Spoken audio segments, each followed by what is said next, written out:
నామానికి స్తోత్రాలు. ఈ రీతిగా ఈ రాత్రికాల సమయంలో సమయం ఇచ్చినటువంటి దేవునికి మహిమ కలుగును గాక. అలాగే సమయం ఇచ్చినటువంటి అయ్యగారికి నా వందనాలు, అమ్మగారికి నా వందనాలు, కూడి వచ్చిన మీ అందరికీ నా వందనాలు. చిన్న ప్రార్థన చేసుకుందాం. స్తోత్రం నాయన, స్తుతులకు పాత్రుడా, స్తోత్రార్హుడా, స్తుతుల మధ్య నివాసం చేసే దేవా, గొప్ప దేవుడా, పరిశుద్ధుడా, నీకే వందనాలు స్తోత్రాలు చెల్లిస్తున్నాం నాయన. ఈ రాత్రికాల సమయంలో ప్రభువా నాయన, పాటల ద్వారా మీరు మహిమ పొందిన దేవుడు నాయన, వాక్యం ద్వారా మాతో మాట్లాడమని అడుగుచున్నాం ప్రభువా.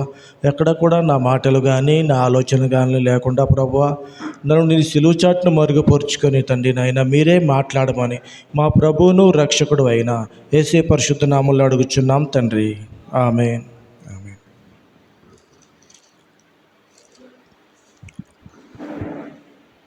లూకాసు సువార్త 13వ అధ్యాయం 6 నుంచి 9 వరకు చదివినట్లయితే,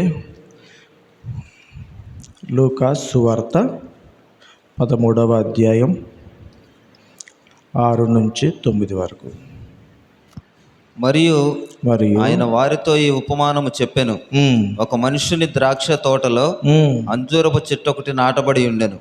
అతడు దాని పండ్లు వెదక వచ్చినప్పుడు ఏమీయో దొరకలేదు కనుక అతడు, ఇదిగో 3 ఏండ్ల నుండి నేను ఆ అంజూరపు చెట్టు పండ్లను వెతుకుచున్నాను, కానీ నాకేమీయో దొరకలేదు.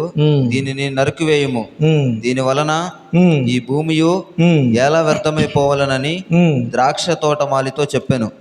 అయితే వాడు, అయ్యా, నేను దాని చుట్టూ త్రవ్వి ఎరువు వేయుమట్టుకు ఈ సంవత్సరము కూడా ఉండనిమ్ము, అది ఫలించిన సరి, లేని ఎడల నరికి వేయమని అతనితో చెప్పాను. చాలు. ఇక్కడ ఈ ఉపమానము దేవుడు స్వయాన యేసుక్రీస్తు ప్రభువారే చెప్తున్నాడు అన్నమాట తన శిష్యులతోటి. ఏమని చెప్తున్నాడంటే, ఒక యజమానుడు ద్రాక్ష తోటలో ఒక్క అంజూరపు చెట్టునే వేయించే. ఎందుకంటే అతను ఆ అంజూరపు చెట్టును ఇష్టపడి ఎక్కడి నుంచో తెచ్చుకున్నాడు, ముచ్చటపడి తెచ్చుకున్నాడు. దాన్ని నాటి అది పెద్దదైన తర్వాత అది ఫలాలు ఫలిస్తే ఆ ఫలాలు తిని ఆనందించాలని ఎంతో ఇష్టపడి దాన్ని తీసుకొచ్చి, మొత్తం ద్రాక్ష తోట అయినా కూడా ఒక్క అంజూరపు చెట్టుని వేశాడు. ప్రత్యేకంగా దాన్ని చూశాడు, ప్రత్యేకంగా దాన్ని చేశాడు. ప్రత్యేకంగా ఆ తోట కాపలా ఉన్నటువంటి అతనికి చెప్పి, అయ్యా, ఈ చెట్టుకు నువ్వు జాగ్రత్తగా చెయ్యి, నేను ఇష్టపడి తెచ్చుకున్నాను దీన్ని, ఇది కష్టపడి ఎంతో ప్రేమగా నేను తెచ్చుకున్నాను, దీన్ని జాగ్రత్తగా కాపాడని చెప్పి దానికి అంతా కాపుదలు ఇచ్చి మంచిగా నీళ్లు పెట్టి అనేక రీతులుగా ఏ విధంగా చూడాలి, తోట మొత్తం ఒక ఎత్తుగా చూస్తున్నాడు, ఈ అంజూరపు చెట్టుని ఒక ఎత్తుగా చూస్తున్నాడు. కరెక్ట్గా ఆకులు వేసింది, చక్కగా చిగురించింది, కొమ్మలు వేసింది, రెమ్మలు వేసింది, పచ్చగా ఉంది, చక్కగా ఉంది. సీజన్ వచ్చింది, పళ్ళ సీజను. మొదటి సంవత్సరం వచ్చాడు, చూశాడు యజమానుడు, ఎక్కడా కూడా ఒక కాయ లేదు. సరే, ఫస్ట్ సంవత్సరం కదా, ఏమైనా కొంచెం లోపాలు ఉంటాయి అని చెప్పేసి అతనికి చెప్పి వెళ్ళిపోయాడు. అయ్యా, ఈ సంవత్సరం జాగ్రత్తగా కాయి, నెక్స్ట్ సంవత్సరం ఏమైనా సరే ఈ చెట్టు కాయాలి, శ్రద్ధ తీసుకో అని చెప్పేసి ఆ తోటమాలిని గద్దించి వెళ్ళాడు. కానీ చెట్టుని ఏమనలా. రెండో సంవత్సరం వచ్చేసరికి అది కూడా, రెండో సంవత్సరం కూడా అదే రీతిగా ఫలాలు లేవు, పచ్చగా ఉంది, ఒక కాయ లేదు, ఒక పువ్వు లేదు. అలాగే మూడో సంవత్సరం కూడా వచ్చాడు. రెండో సంవత్సరం నిరాశపడ్డాడు, ఇంకొంచెం శ్రద్ధలు తీసుకోమన్నాడు, ఇంకొంచెం మందులు కొట్టాడు, ఇంకొంచెం కాపుదల పెట్టాడు, చక్కగా దానికి కావాల్సిన ఎరువు వేసాడు, అన్నీ వేసాడు. మూడో సంవత్సరం అయినా కాసుద్ది అని ఆశపడి కరెక్ట్గా కాయలు కాసే సీజన్లో వచ్చాడు. కానీ అక్కడ ఏమీ లేవు. ఒక పచ్చగా ఆకులతో చక్కగా నిగనిగలాడుతుంది, కానీ ఒక కాయ కూడా లేదు, ఒక పువ్వు కూడా లేదు. అప్పుడు అంటున్నాడు ఆ యజమానుడు, అయ్యా, ఈ చెట్టు మూలాన ఈ స్థలం వేస్ట్ అయిపోతుంది, ఇక్కడ ఇంకా వేరే మొక్క ఏదైనా వేసుకున్నా 4 కాయలు కాసేది, కాబట్టి ఈ చెట్టుని మనం ఎంతో అపురూపంగా పెంచుకున్నాం, ఎక్కడి నుంచో నేను తెచ్చుకున్నాను, అయినా కానీ ఇది కాయలేదు, మనం దీనికి ఏం తక్కువ చేసాం, నీరు పెడతలేదా, సమయానికి మందులు కొడతలేదా, మనం సమయానుకూలంగా ఇవన్నీ చేయటం లేదా, మరి ఎందుకని కాయలేకపోతుంది, కాబట్టి ఇది ఇంకా కాయదు, కాబట్టి నువ్వు ఈ చెట్టుని తీసేయ్యా, ఎందుకు వేస్ట్, టైం వేస్ట్, వేరే మొక్క వేసుకుందాం అంటున్నప్పుడు ఈ తోటమాలి అంటున్నాడు. ఎందుకంటే యజమానుడు చెప్పి వెళ్ళిపోతాడే కానీ తోటమాలి కష్టపడతాడు, దాని చుట్టూ మట్టి తవ్వి దానికి ఏర్లు ఏమైనా ఉన్నాయా, ఎండిన కొమ్మలు ఏమైనా ఉన్నాయా, ఇవన్నీ తీసివేసి దాన్ని ఎంతో కాపుదల కాసి ఏ పశువులు వాలకుండా, ఎవరు ఆ చెట్టు మీద చేయి వేయకుండా, ఆకులు తెంపకుండా, కొమ్మలు తెంపకుండా, కోతులెక్కి నాశనం చేయకుండా, పక్షులు గూళ్ళు పెట్టి అంత చండాలం చేయకుండా ఎంతో కష్టపడి తోటమాలి దాన్ని జాగ్రత్తగా, యజమానుడి కంటే కూడా ఈ తోటమాలి ఎక్కువగా ప్రేమించాడు, దాన్ని ఎక్కువ శ్రద్ధ తీసుకుంటున్నాడు. రేయనక పగలనక నీళ్లు వచ్చినప్పుడు వెళ్ళి నీళ్ళు పెట్టుకుంటున్నాడు. ఎప్పుడు పడితే అప్పుడు రావు. కొన్నిసార్లు కొన్ని ఏరియాల్లో నైట్ పూటలో రైతులు చాలా కష్టం, వాళ్ళకి నైట్ పూట వెళ్ళిపోయి వాళ్ళు చీకట్లో పాములు తిరుగుతూ ఉంటే రకరకాల విషపు జంతువులు, అయినా కూడా ఆ చెట్టు మీద ఉన్నటువంటి ప్రేమను బట్టి ఆ రైతు అతను ఏం చేశాడంటే ఏ టైంలో పడితే ఆ టైంలో ఎప్పుడు నీళ్ళు అందించాలో అప్పుడు, లేకపోతే ఎండిపోతే మళ్ళీ కాయలు కాదేమో యజమానికి నేనేం చెప్పాలని చెప్పేసి ఎంతో శ్రద్ధ కలిగి చేశాడు. అయినా కూడా అతనికి నెక్స్ట్ ఇయర్ అయినా కాపు కాసుద్దేమని చెప్పి యజమానితో చెప్తున్నాడు, అయ్యా ఈ ఒక్క సంవత్సరం ఉండనివ్వు, ఈ ఒక్క సంవత్సరం ఇంకా నేను శ్రద్ధ తీసుకుంటా, చక్కగా చూస్తాను, ఈ సంవత్సరమైనా కాసుద్ది అనుకుంటా, అయ్యా నాకు ఆశ ఉంది ఈ చెట్టు మీద, మీరు కొంచెం అలా అనమాకండి అయ్యా అని చెప్పి యజమానిని బతిలాడుకుంటున్నాడు. ఈ అంజూరపు చెట్టు ఎవరని మనం జాగ్రత్తగా పరిశీలన చేస్తే, ఆ అంజూరపు చెట్టు నువ్వు అవ్వచ్చు, నేను అవ్వచ్చు. యజమానుడు మన తండ్రి అయినటువంటి దేవుడు, తోటమాలి మన యేసుక్రీస్తు ప్రభువారు. మన కోసం ఆయన తన ప్రాణాన్ని లెక్క చేయకుండా అనేకమైన శ్రమలు పడి రక్తాన్ని చిందించి మన కొరకు పడకూడనటువంటి పాటలన్నీ పడి మనకి సులువుగా రక్షణ ఇచ్చేపటికి మనకు ఆ రక్షణ విలువ తెలియక నమ్ముకున్నాం, బాప్తిజం పొందుకున్నాం, అంతే పరలోకం వెళ్ళిపోతాం అన్న ఒక చిన్న పిల్లల ఆలోచన కలిగి ఉంటున్నామే. కానీ మనం రక్షించబడతాము అంటే ఫలాలు ఉండాలి. ఒక చెట్టును నాటినప్పుడు ఈ అంజూరపు చెట్టులాగా ఆకులు వేసిందంటే ఫలిస్తుందని అర్థం. అలాగే ఎదుగుతుంది, చక్కగా ఎదుగుతుంది. కొమ్మలు ఆకులే కాదు కదా, పువ్వులు కాయాలి. ఒక సమయం వచ్చిన తర్వాత ఈ పువ్వులు కాయాలి. మొక్క ఎదిగేటప్పుడు ఆకులు క్రమ్మలు వేస్తుంది, సంతోషపడతాం. అరే 2 ఆకులు వచ్చింది, ఒక కొమ్మ వేసింది అని సంతోషపడతాం. కానీ పువ్వులు వేయాల్సిన సమయంలో, కాపు గాయాల్సిన సమయంలో ఇంకా పచ్చగా కనబడతా ఉంటే ఆ యజమాని ఏమంటాడు, ఇదొక పనికి మాలిన చెట్టు, అనవసరంగా దీన్ని పెట్టాం, దీని బదులు ఇంకేదైనా మొక్క పెట్టుకున్నా 4 కాయలు కాసేదని చెప్పేసి చెట్టు విషయంలో ఏ విధంగా ఆ యజమానుడు అంటున్నాడో మన విషయంలో దేవుడు అండా. తన కుమారుణ్ణి పంపించి మన కొరకు, తన కుమారుడి కంటే కూడా ఎక్కువగా మనల్ని ప్రేమించి తన కుమారుని చంపి మనల్ని బ్రతికిస్తే మనం ఏం చేస్తున్నాం? మన ఇష్టానుసారంగా జీవిస్తున్నాం. దేవుని ఆశీర్వాదం అంటే పచ్చగా ఉంటున్నాం, 4 రూపాయలు కనపడుతున్నాయి, చక్కగా ఉంటున్నాం, నెమ్మది ఉంది, సమాధానం ఉంది అని అనుకుంటున్నామే. కానీ ఇదే ఆశీర్వాదం, ఇదే దేవుడు నాకు ఇచ్చింది, ఇంతకు మించి మనం ఏమీ లేదు అనుకొని ఒక చిన్న పిల్లలటువంటి మనస్తత్వం కలిగి ఉంటున్నామే. కానీ దేవుడు ఏం చెప్తున్నాడంటే, ఆత్మానుసారంగా మనం జీవిస్తున్నామంటే ఆత్మఫలాలు ఉండి తీరవలసిందే. ఇక్కడ తండ్రి అయినటువంటి దేవుడు వచ్చి వెతుకుతున్నాడు, ఆత్మఫలాలు ఉన్నాయా? నువ్వు రక్షించబడి ఎన్ని సంవత్సరాలు అవుతుంది? ఇక్కడ ఈ చెట్టు పెట్టి 3 సంవత్సరాలు అయింది. నువ్వు నేను రక్షించబడి ఎన్ని సంవత్సరాలు అవుతుంది? ఏమైనా ఆత్మఫలాలు ఉన్నాయా మనలో? ఒక్కసారి మనగా పరిశీలన చేసుకున్నట్టయితే మనకే తెలుస్తుంది. ఎవరు చెప్పవలసిన వాళ్ళు వాక్యానుసారంలో వాక్యంలో వెదికినట్టయితే వాక్యం అనేది అర్థం నీకు చూపిస్తుంది. మనలో ఏ ఫలాలు ఉన్నాయో, పనికి మనం చెట్టుగా ఉన్నామో, ఫలభరితమైన చెట్టుగా ఉన్నామో అనేది చూపిస్తుంది. ఇలా ఫలాలు, కాయలు, పువ్వులు లేని చెట్టుని ఏ రైతు అయితే ప్రేమించడో, మనల్ని కూడా ఫలాలు లేనటువంటి దేవుని యొక్క పిల్లలమని మనం చెప్పుకుంటున్న మనము దేవుడు ఇష్టపడతాడా?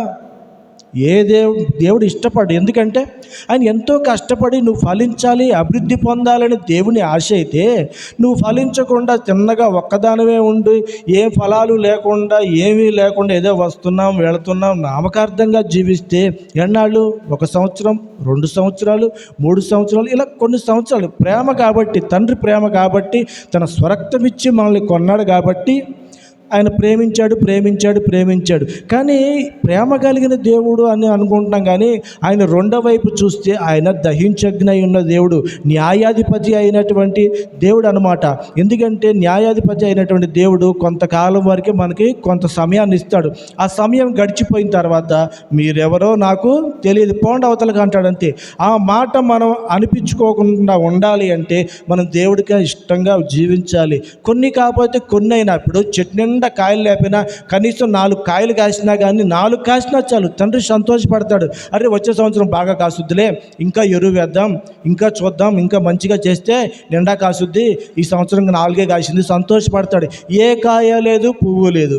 అటువంటి చెట్టుని దేవుడు ఏం చేస్తాడంటే, ఒకసారి మనం వెనక తిరిగి చూసినట్టయితే మత్తయి సువార్తలో 21వ అధ్యాయంలో 19వ వచనం చూడండి. అక్కడ దేవుడు చెప్తున్నాడు అన్నమాట, 3 సంవత్సరాలు గడువు ఇచ్చేశాడు. ఇచ్చిన తర్వాత కూడా ఈ చెట్లు ఎట్లా ఉందంటే ఆ తర్వాత ఏం జరిగింది అనేది చూద్దాం. మత్తయి సువార్త 21:19 వచనం చూడయ్యా.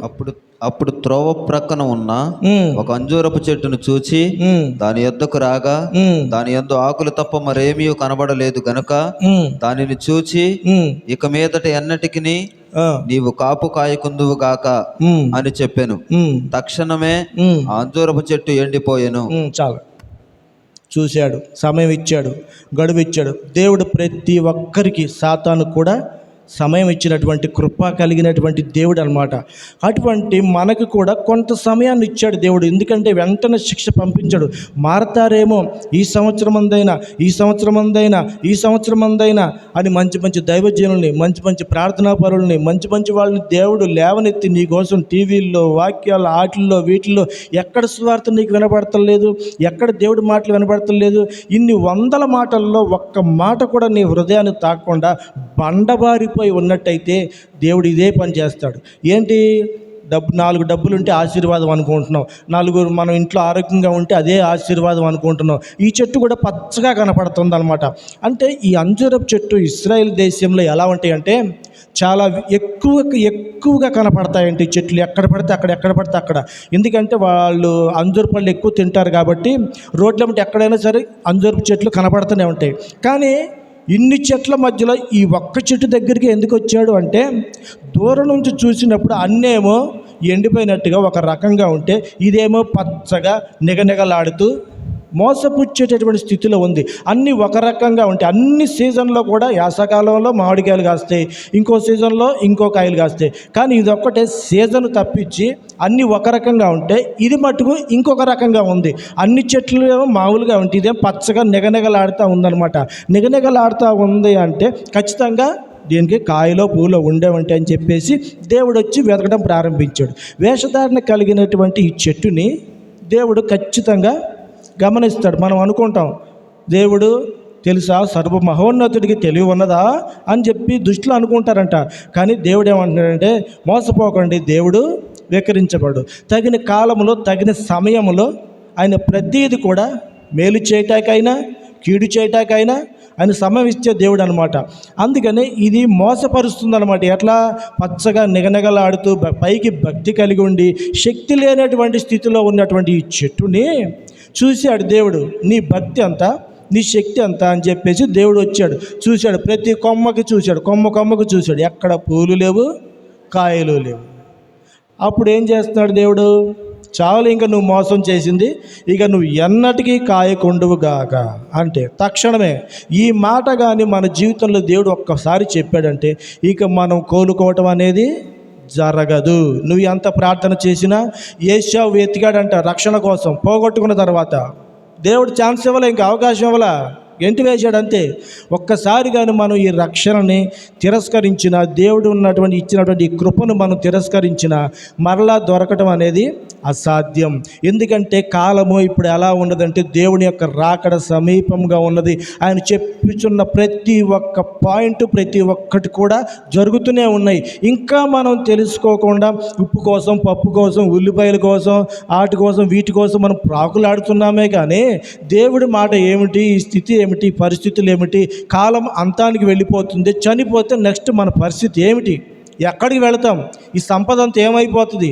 ఒక ధనవంతుడు అంటున్నాడు, బాగా సంపాదించు, నా ప్రాణమా తిను, ఆగో, సుఖించు, వెనకాల బాగా వేసా అని అంటున్నాడు. దేవుడు అంటున్నాడు వెర్రివాడ. అంటే ధనం సంపాదించినట్టు ఏమైపోయాడు, వెర్రివాడ దేవుని దృష్టిలో. ఎందుకంటే దేవుడు లేడు ఆయన దగ్గర. కాబట్టి లాజరు అతను ఏమైనా ఆయన దగ్గర ఏమీ లేదు, కింద పడేసిన ధనవంతుడు తిన రొట్టె ముక్కలు అట్లా కిటికీలోంచి కింద పడేస్తే అవి కుక్కలతో పాటు ఏరుకొని తిన్నటువంటి దగ్గర దేవుడి యొక్క భక్తి ఉంది. ఈ 4 రోజుల జీవితం ఉంటే ఉంటాం, లేదు తర్వాత నా దేవుడి దగ్గరికి వెళ్తాను విశ్వాసం కలిగి హీనమైన స్థితిలో జీవించాడు. కాబట్టి అత్యున్నతమైన దేవుని యొక్క పాద సన్నిధిలోకి ఆయనకి వెళ్ళగలిగాడు. ఈ ధనవంతుడు అనేటువంటి వాడు అన్నీ ఉండి దేవుడు లేకుండా ఉన్నాడు కాబట్టి నిత్య నరకానికి వెళ్ళిపోయాడు. లాభం ఏమిటి, ఆపదలో నీ ఆస్తి అక్కడకు రాదు. జీవమరణములు యెహోవా వశంలో ఉన్నాయి. కాబట్టి మనం ఆస్తిని చూసి, మనం ధనాన్ని చూసి, బలాన్ని చూసి మనం ఏదో క్రైస్తవ ముసుగులో ఉంటున్నామే కానీ ఫలాలు లేని చెట్టుని దేవుడు ఖచ్చితంగా శపించి వేస్తాడన్నమాట. కానీ ఇక్కడ దేవుడు ఇంకొక ద్రాక్షవల్లి చెట్టు అనేది ఒక చెట్టు యెషయా గ్రంథంలో ఉన్నది. ఆ యెషయా గ్రంథంలో ఉన్న ద్రాక్షవల్లిని ఒకసారి మనం చూద్దాం.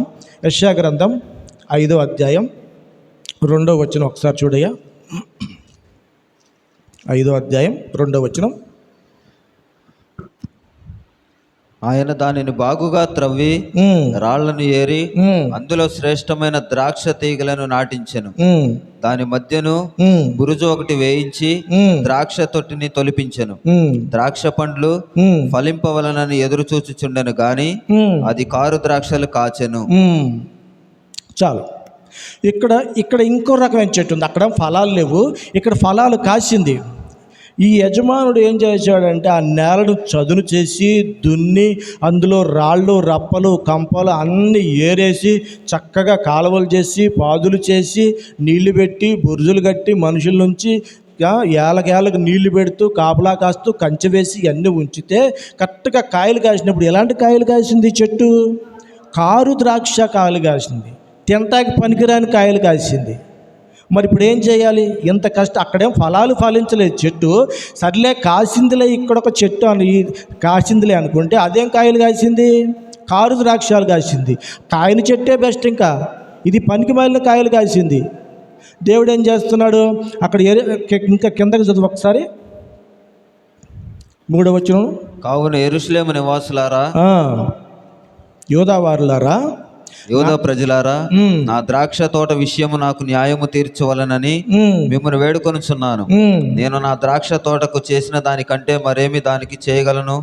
అది ద్రాక్ష పండ్లు కాయనని నేను కనిపెట్టినప్పుడు అది కారు ద్రాక్షలు కాయుటకు కారణమేమి? ఆలోచించుడి. నేను నా ద్రాక్ష తోటకు చేయబో కార్యమును మీకు తెలియజెప్పెదను. నేను అది మేసివేయబడినట్లు దాని కంచెను కొట్టివేసేదను, దానిని త్రొక్కబడినట్లు దాని గోడను పడగొట్టి దాన్ని పాడు చేసేదను. ఒక్క నిమిషం. ఇంతవరకు ఈ ద్రాక్ష తోట చెట్లుకి ఏ పశువులు రాకుండా ఎవడు రాకుండా చక్కగా కంచె వేశాడు. అవకాశం ఉన్న చాట గోడ కట్టించాడు. ఎందుకంటే ఏ శత్రువు రాకుండా, ఇది ఆకులు తుంచకుండా, ఏది కూడా మేయకుండా చక్కగా కాపుదల కాసి ఎంతో కాపుదలు ఇచ్చాడు. మన ప్రయాణాల్లో మన పరిస్థితుల్లో అనేకమైన తెగుళ్ళు లోకమంతా సంచరించి జనులందరూ మరణ భయంతో గజగజ వణిగిపోతున్న సమయంలో మనకి ఇంత కాపుదల ఇచ్చి మన చుట్టూ ప్రాకారంలో దేవుని యొక్క కోటగోడను ఉంచితే మనం ఏం చేస్తున్నాం? కారు ద్రాక్షాలు కాస్తున్నాం.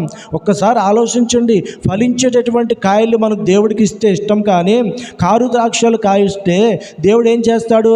ఇక్కడ చెప్తున్నాడు ఏమని? ఆ ద్రాక్ష చోట అక్కడ ఆ యెరూషలేము నివాసులను అడుగుతున్నాడు. యెరూషలేము నివాసులారా, యోధా వారులారా, నా ద్రాక్ష తోట విషయమై నాకు న్యాయము తీర్చండి. దేవుడే అడుగుతున్నాడు మానవుల్ని. మీరు చెప్పండి, నా ద్రాక్ష తోట విషయంలో నేను ఇంత కాపుదల పెట్టి ఇంత కంచె వేసి ఇంత చేస్తే ఈ చెట్టు కారు ద్రాక్షాలు కాసింది. ఇప్పుడు నేనేం చేయాలి? ఎవరు మాట్లాడలేకపోతున్నారు. ఎందుకంటే ఆయన పడిన కష్టం అందరికీ తెలుసు. ఆయన చేసినటువంటి ఆ త్యాగము అదంతా కూడా ఆయనకి తెలుసు కాబట్టి ఎవరేం మాట్లాడుతున్నారు. కాబట్టి నేనేం చేయబోతున్నానో నేను చెప్తున్నాను, వినండి అని చెప్తున్నాడు. ఏమని? అప్పటి వరకు వేస్తున్నటువంటి దేవుని యొక్క కంచె నేను తీసివేస్తున్నా. ఇంకా దాని ఇష్టం, ఆ తోటని కంచె లేనప్పుడు ఇష్టానుసారంగా మేకలు రావచ్చు, గొర్రెలు రావచ్చు, ఏదైనా సరే వచ్చేసి మేసేసి తోటంతా నాశనం చేసేస్తాయి. అప్పటి వరకు దేవుడి కాపుదల్లో ఉన్న మనము ఒక్కసారి దేవుని యొక్క కంచె తీసివేస్తే యోబు జీవితంలో ఏమి జరిగిందో ఒక్కసారి మనం పరిశీలన చేసుకుంటే, ఒక్కసారి ఒకే రోజులోనే కంచె దేవుడు అలా కొంచెం తీస్తే అతనికి ఉన్నది మొత్తం పోగొట్టుకుని పిల్లలతో సహా శరీరంతో సహా మొత్తం పోయింది. అంటే అంతవరకు అన్నీ కూడా కంచె వేసి కాపాడిన దేవుడు అది యోబుకి పరీక్ష విషయమే. ఆయన మంచి ద్రాక్షవల్లి లాంటివాడు ఆయన, కానీ ఆయన పరీక్ష కోసమే తీశాడు. కానీ ఇక్కడ దేవుడు కోపపడి తీస్తే ఆనవాళ్ళు కూడా మన జీవితాల్లో ఉండవు అన్నమాట. అటువంటి పరిస్థితుల్లో ఏమని చెప్తున్నాడు? కంచె తీసివేస్తా, కోట తీసివేస్తా. ఇంకా నీ కాపాడగలిగిన వాళ్ళు ఎవరున్నారు ఈ లోకంలో? దేవుడే నాశనం చేయటానికి ఎదురు వస్తే ఇంకా మనల్ని రక్షించగలిగిన వాడెవడు? దేవుడు మన పక్షంగా ఉన్నప్పుడు మనం ఎవరికి భయపడాల్సిన అవసరం లేదు. దేవుడే మనకు విరోధమైనప్పుడు మనం ఎవరి దగ్గరికి వెళ్తాం? మన బలగం, మన బంధుత్వం, మన డబ్బు రక్షిస్తాయా దేవుని ఉగ్రత ముందు? కాబట్టి దేవుడు మనకి ఇచ్చినటువంటి ఈ సమయాన్ని మనం జాగ్రత్తగా ఆలోచించినట్టయితే, ఈ సంవత్సరం అంతా, గడిచిన సంవత్సరం అంతా సరే అయిపోయింది, అయ్యా ఈ సంవత్సరం అందేనా నేను కొంచెం శ్రద్ధ తీసుకుంటానని చెప్పి తోటమాలి యేసుక్రీస్తు ప్రభువారు ప్రతి దినం మన కోసం తండ్రి వద్ద విచారణ చేస్తూనే ఉంటాడు. అయ్యా ఈ సంవత్సరం తెలియదులే, ఈ సంవత్సరం అయినా సరే నేను మంచి సేవకులను పంపిస్తాను, మంచిగా వాక్యం చెప్పి వాళ్ళు నడిపిస్తానయ్యా, ఆ బిడ్డ కొంచెం మొండివాడయ్యా అని చెప్పి తండ్రి అయినటువంటి దేవుణ్ణి బతిమలాడుకోబట్టే మనం ఈ రోజున బ్రతికి బట్ట కట్టగలుగుతున్నాం. ఏదో మన ప్రార్థన, ఏదో మనకు మనం అనుకుంటున్నాం, కానీ ఇందులో మన ఏది కూడా లేదు. మన తప్పులన్నీ దేవుడు లెక్కబెట్టి చూస్తే ఏనాడో మనం మట్టిగా అయిపోయేవాళ్ళం. కేవలం దేవుని కృపను బట్టే, దేవుని యొక్క కాపుదలను బట్టే మనం ఇంకా న్యాయంగా జీవిస్తున్నాం. ఇప్పుడు యెషయా గ్రంథంలో ఇంకొక మాట ఉంటుంది చూడయ్యా, 1వ అధ్యాయం 2వ వచనం. మాట్లాడుచున్నాడు, ఆకాశము ఆలకించుము, భూమి చెవియొగ్గుము. నేను పిల్లలను పెంచి గొప్పవారినిగా చేసి తిని, వారు నా మీద తిరగబడి ఉన్నారు. ఎద్దు తన కామాందు నెరుగును, గాడిద తన సొంత దొడ్డిని తెలుసుకొనును. ఇశ్రాయేలుకు తెలివి లేదు, నా జనులు యోచింపరు. పాపిష్టి జనమా. చాలు. ఇక్కడ ఆకాశాన్ని భూమిని అడుగుచున్నాడు అన్నమాట.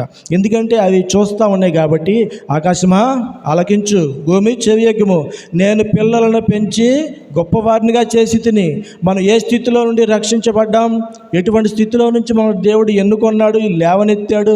పెంట కుప్పల మీద నుంచి మనం లేవనెత్తాడే, మరణ పడకల మీద నుంచి మనం లేవనెత్తాడే, దిక్కుమాలిన స్థితిలో నుంచి మనం లేవనెత్తి ఒక మంచి స్థితినిచ్చి, ఒక ఇదినిచ్చి, చక్కని ఆరోగ్యాన్ని ఇచ్చి, చక్కని ఐశ్వర్యాన్ని ఇచ్చి, ఆహారం ఇచ్చి పోషింపజేయించినటువంటి దేవుడికి మనం ఏ విధంగా కృతజ్ఞత కలిగి ఉంటున్నాం? దేవుడి మీద తిరుగుబాటు చేస్తున్నాం. ఎందుకని? ఒక స్థితికి వచ్చేపాటికి దేవుడు మనకి కనపడతల్లా.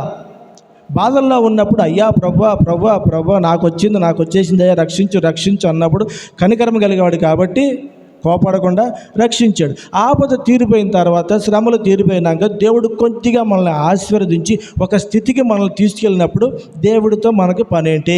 ఇది నా కష్టార్జితం, ఇది నా తెలివి, ఇది మా వాళ్ళు పెట్టింది, ఇది నాకు వాళ్ళు ఇచ్చింది అని వాళ్ళని గురించి చూసుకుంటూ దేవుడిని పక్కకు తోసేస్తే, దేవుడి మీద తిరుగుబాటు చేస్తే దేవుడు ఊరుకుంటాడా? ఏదో దేవుడి కనికరాన్ని బట్టి ఈ లోకంలో అనేక మంది అలా ఉంటున్నారే కానీ, దేవుడు ఒక్కసారి కానీ ఆయన ఉగ్రత దినాన్ని ఎవరు కూడా భరించలేరన్నమాట, దేవుని ఉగ్రతని. కాబట్టి దేవుడు మనకి ఇచ్చిన స్థితిని బట్టి ఆయన స్తుతించాల్సింది పోయి మనం ఏం చేస్తున్నాం? ఇది నా సొంతం కాబట్టి దేవుడితో నాకు పని లేదు, ప్రార్థనలు మానేస్తున్నాం, వాక్యాలు చదవటం మానేస్తున్నాం, సమయానుకూలంగా ప్రార్థనకు రాలేకపోతున్నాం, ఏదో మొక్కుబడిగా వస్తున్నాం వెళుతున్నామే తప్ప దానివల్ల ఏమిటి లాభం? స్కూల్కి పొద్దునెళ్ళి సాయంకాలం వరకు ఉంటేనే నీకు చెప్పినటువంటి పాఠం ఏదైనా కూడా అర్థమవుతుంది. అలా వచ్చి ఇలా వెళ్ళిపోతే, అందాల పోటీలకు వచ్చినట్టు వెళ్ళిపోతే లాభం ఏముంది? దానివల్ల ఏం లాభం ఉండదు, ఏం నేర్చుకోలేవు నువ్వు దేవుడి దగ్గర. కనీసం నైట్ పూట అయినా మన వ్యక్తిగతంగా అయినా ప్రార్థన అయినా ఉంటుందా అంటే అది లేదు. ఏముంటుంది? స్తోత్రం, ఆత్రం, ఆమేన్. అయ్యా ప్రభు ఈ దినమందు చాలా అలసిపోయాను, ఆయన ఎక్కువ చేయలేము కాబట్టి 3 మొక్కలు ప్రార్థన చాలు. కాపాడుతున్నాడు అంటే అయినా కూడా దేవుడు కాపాడుతాడు, దేవుడు కనికరం కలిగిన వాడు. కరెక్టే, కొంత సమయం వరకే ఎవరికైనా. ఆ సమయం దాటిపోయిన తర్వాత దేవుడు కూడా గెంటి వేస్తాడు. బుద్ధి గల కన్యకలు, బుద్ధి లేని కన్యకలు ఉన్నారు. వాళ్ళందరూ కూడా పెళ్ళికి సిద్ధపడి వచ్చారు, డ్యూటీలు తెచ్చుకున్నారు. వీళ్ళందరూ లైట్లు మొయ్యాలి, నెత్తిన పెట్టుకొని కాగడాలు. పెళ్లి కుమారుడు వచ్చారు రాకడకి. 10 మంది వచ్చారు. 10 మందిలో 5 తెలివి గల వాళ్ళు, 5 తెలివి తక్కువ వాళ్ళు. 5 నూనె కూడా తెచ్చుకున్నారు, ఎందుకైనా మంచిదని చెప్పి. 5 ఏం చేశారు? అప్పుడు చూసుకోవచ్చులే అని నిర్లక్ష్యంగా, బుద్ధి లేకుండా వచ్చారు. ఆ పెళ్లి కుమారుడు వచ్చే సమయానికి సిద్ధపడిన కన్యకలు దేవుడితో పాటు పెళ్లి విందులోకి వెళ్ళారు. విడవబడిన వాళ్ళు వీళ్ళు వెళ్ళి అప్పటికప్పుడు శ్రమ వచ్చినప్పుడు అప్పటికప్పుడు మనం ప్రార్థన చేసుకుందాం, అప్పటికప్పుడు మనం సిద్ధపడదాం, అప్పటికప్పుడు మనం చూసుకోవచ్చులే, ఆ సమయం వచ్చినప్పుడు చూద్దాంలే, అప్పుడు చూసుకుందాంలే అనుకుంటే అప్పుడు చూసేది ఏముండదు. ఇంకా అంతా అయిపోయిందమ్మా, మీరెవరో నాకు తెలియదు, వెళ్ళిపోండి మీరు అన్నాడు. అనుకుంటున్నాం మనం, దేవుడు విడవబడితే ఏముంటుందండి, పెద్ద విచిత్రం ఏముంది అనుకుంటున్నాం. 7 ఏళ్ళు మహాశ్రమలు, మామూలు శ్రమలు కాదు. దేవుడే స్వయంగా చెప్తున్నాడు, అంతకుముందు ఈ భూమి మీద అటువంటి శ్రమలు రాలేదు.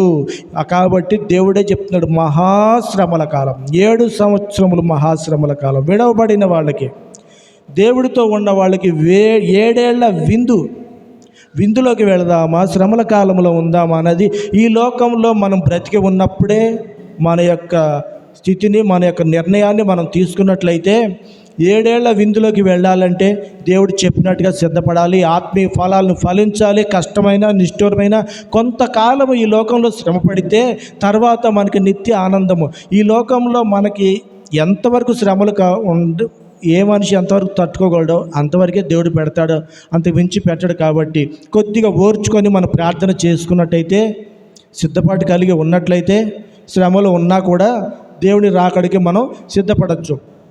విడవబడ్డామంటే ఇంకా నీకు ఈ రక్షణ సువార్త ఈ టీవీల్లో కానీ ఇక్కడ నిలబడి చెప్పేవాళ్ళు కానీ ఈ 7 ఏళ్ల శ్రమల కాలంలో ఉండరు.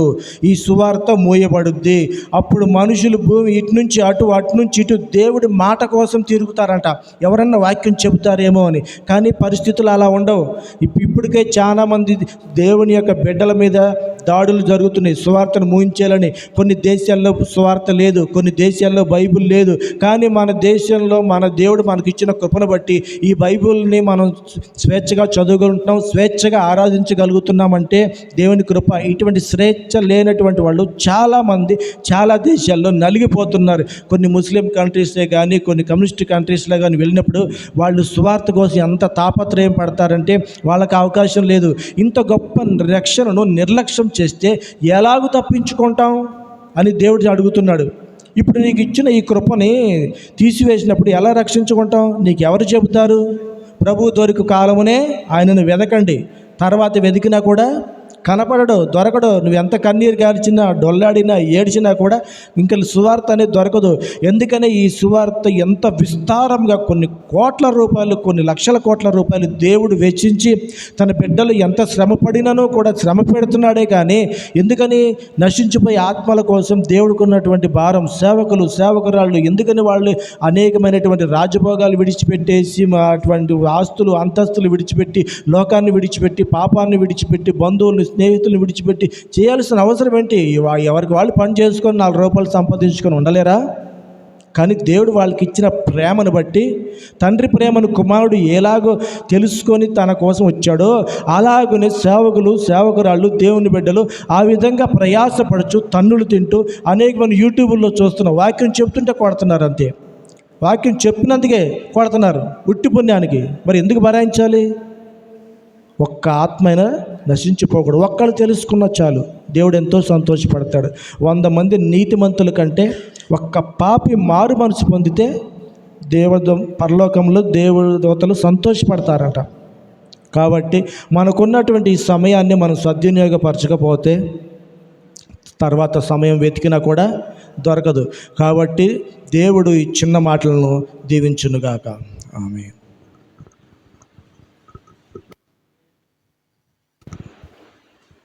కళ్ళు మూసుకున్నట్లయితే చిన్న ప్రార్థన చేసుకుందాం.